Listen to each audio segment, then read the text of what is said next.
Pria keturunan Tionghoa ini lahir dengan nama Wang Sunhua di Medan, Sumatera Utara. Sejak 2004 lalu, dirinya memeluk Islam. Adapun nama Rahmat Hidayat yang kini disandangnya merupakan pemberian dari ibu angkatnya. Perempuan itulah yang menjadi jalan petunjuk Allah sampai kepadanya. Sebelum memeluk Islam, Rahmat tidaklah begitu tertarik pada hal-hal yang meningkatkan kesadaran spiritual. Ia menduga, kecenderungan itu bertolak belakang dengan pola pendidikan yang diterimanya sejak dini. Ayahnya merupakan seorang agamawan, seisi rumah pun tidak pernah absen dalam melaksanakan ibadah tiap akhir pekan. Bahkan, ada tempat ibadah di kediamannya. Rahmat agak berbeda dari kakak-kakaknya. Anak bungsu dari 5 bersaudara itu tidak terlalu mementingkan ibadah. Sesekali, ia memang mengikuti orang tuanya ke tempat ibadah. Namun, ritual tersebut dianggapnya rutinitas belaka. Kakak-kakak saya itu termasuk orang yang aktif beribadah. Ia tidak tahu mengapa saya agak berbeda. Mungkin inilah awal mulanya hidayah sampai kepada saya. Walaupun usianya masih anak-anak, Rahmat sering mengajukan pertanyaan-pertanyaan yang sesungguhnya filosofis. Ia saat itu pun kerap heran dengan kepercayaan yang dipeluk kedua orang tua dan saudara-saudaranya. Ia seolah-olah menemukan alasan untuk tidak taat beribadah karena memang sudah ragu menyembah apa yang mereka sembah. Meskipun jarang terlihat beribadah, Rahmat jarang mendapatkan teguran. Keluarganya seakan-akan tidak terlalu memedulikannya. Keadaan itu terus bertahan hingga ia berumur remaja. Tidak seperti sebelumnya, Rahmat muda mulai membuka wawasannya. Sebab, saat masih berusia anak-anak dirinya tinggal di lingkungan monoton. Dalam arti, tetangga dan kawan-kawan tidak berbeda agama dengan keluarganya. Kini, ia sudah memiliki cukup banyak teman dari kalangan Muslim. Sepanjang pergaulannya dengan mereka, Rahmat mulai mengetahui dan mengenal beberapa ajaran Islam. Lama-kelamaan, ia pun tertarik mempelajari agama yang mengajarkan bahwa Tuhan hanyalah satu, yakni Allah SWT, itu. Waktu silih berganti, tibalah bulan suci Ramadan. Rahmat muda memperhatikan, kawan-kawan yang Muslim mengamalkan puasa. Mereka tidak makan dan minum sejak pagi hingga azan maghrib berkumandang. Selain itu, teman-temannya itu tampak semakin rajin beribadah di masjid. Waktu itu, Rahmat sangat tertarik untuk mengetahui seluk-beluk puasa Ramadan. Tiap ada kesempatan, dirinya pun bertanya kepada seorang atau 2 orang temannya. Ia kerap heran, mengapa Islam mengharuskan umatnya untuk menahan lapar dan dahaga seharian, selama sebulan penuh pula. Puasa memang bukan perkara asing untuk Rahmat saat itu. Di agamanya yang lama, sudah ada ketentuan untuk berpuasa. Namun, ajaran itu tidak diharuskan untuk pemeluk agama tersebut. Sifatnya semata-mata anjuran, bukan kewajiban. Saya pernah tanya ke kawan-kawan yang Muslim, mengapa kok kalian itu setiap hari berpuasa gitu setiap bulan Ramadan? Tiap tahun pula, ujarnya. Ketertarikan Rahmat terhadap Islam ternyata belum ditanggapi serius oleh teman-temannya saat itu. Mereka hanya menjawab sekenanya saja, seperti kewajiban orang Islam memang berpuasa saat Ramadan atau sekadar ya memang begitu. Untuk menunjukkan kesungguhannya, Rahmat akhirnya memilih untuk ikut berpuasa. Ia pun mengungkapkan niatnya itu kepada kawan-kawan yang Muslim. Akan tetapi, maksud tersebut justru menjadi semacam bahan candaan mereka. Bagaimana bisa orang non-Muslim ikut-ikutan puasa? Ucap Rahmat meniru perkataan teman-temannya saat itu.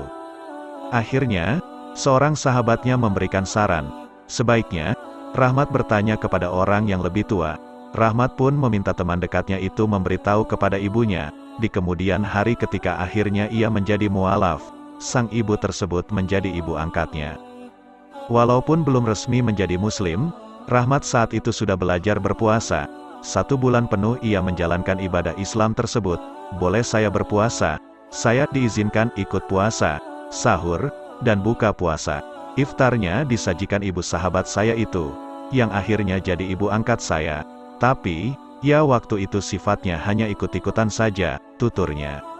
Itulah pengalaman pertamanya berpuasa Ramadan. Memasuki tahun berikutnya, ia justru ingin kembali berpuasa. Ibu sahabatnya itu membaca keinginan Rahmat itu sebagai tanda bahwa memang dirinya ingin mendalami Islam. Maka, Rahmat pun diperkenalkan dengan dasar-dasar ajaran Islam. Namun, jelas Rahmat, ibu angkatnya tidak pernah memaksa atau sengaja memengaruhinya agar memeluk Islam. sepenuhnya diserahkan kepada keputusannya sendiri. Apabila benar-benar bertekad kuat untuk mengkaji Islam, maka lebih baik bila menjadi Muslim. Mulai saat itu, ia berkali-kali ke masjid. Hal itu dilakukannya terutama menjelang kumandang azan. Baginya, suara panggilan sholat itu membuat hatinya tenang. Rahmat pun memeluk Islam. Waktu itu, usianya cukup belia, 13 tahun. Momennya mengucapkan 2 kalimat syahadat terjadi beberapa hari sesudah lulus SMP. Prosesi itu dilangsungkan di Masjid Muhammadiyah, Jalan Pasundan, Medan. Setelah bersyahadat, ibu angkatnya pun pernah berjanji akan membantu Rahmat untuk mencari pesantren sehingga ia mendapatkan bimbingan dengan baik. Bagaimanapun, yang masih dipikirkannya adalah pertentangan dari orang tua. Sesuai janji, ibu angkatnya pun mencarikan sebuah pesantren untuknya. Ternyata, lembaga itu memiliki syarat, tiap santri mesti lancar membaca Al-Quran dalam 2 bulan. Hal itu sempat membuat Rahmat meragukan kemampuannya. Tapi, alhamdulillah, saya bisa membaca Al-Quran. Waktu itu, ibu angkat saya juga ikut membimbing. Kenangnya, pertentangan dari keluarga pun mampu ia hadapi. Baginya, iman dan Islam adalah perkara yang utama. Terusir dari rumah dan putus sekolah adalah risiko, tetapi tidak menjadi alasan untuk berpaling dari agama tauhid. Saat itu keluarganya mengetahui tentang keislaman Rahmat. Tanpa pikir panjang mereka mendatangi ibu angkat Rahmat. Kedua orang tuanya saat itu berpikir bahwa keislaman Rahmat adalah hasil hasutan ibu angkatnya. Setelah dijelaskan duduk perkaranya, keduanya tetap bergeming. Maka, komunikasi antara orang tua dan anak itu sempat terputus. Begitu lulus dari SMP, Rahmat melanjutkan pendidikan di pondok pesantren yang didirikan seorang mualaf Tionghoa di Delhi, Serdang.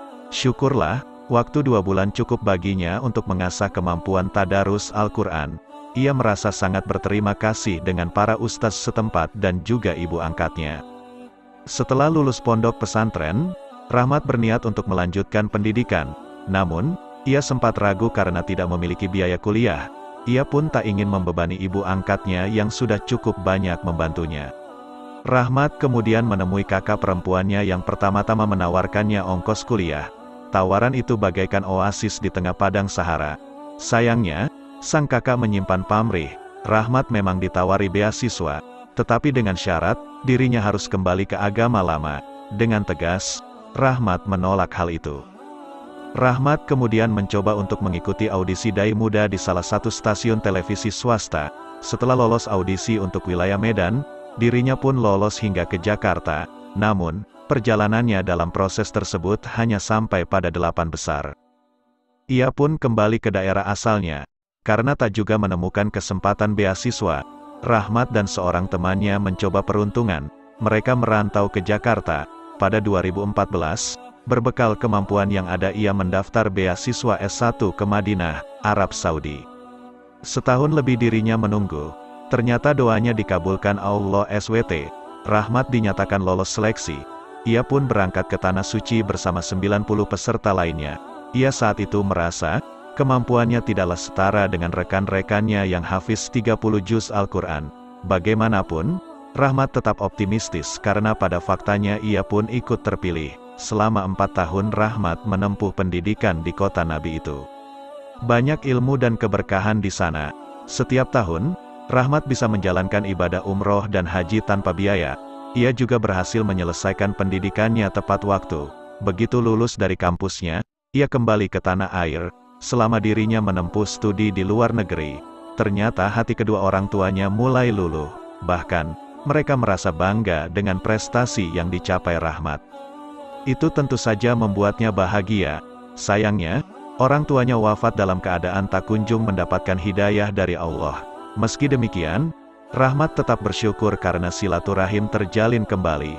Bahkan, ada seorang kakaknya yang kemudian tergerak hati untuk memeluk Islam. Setelah lulus kuliah 2019 lalu, Rahmat menetap di Jakarta dan telah menikah. Kini Rahmat menghabiskan waktunya untuk berdakwah di jalan Allah.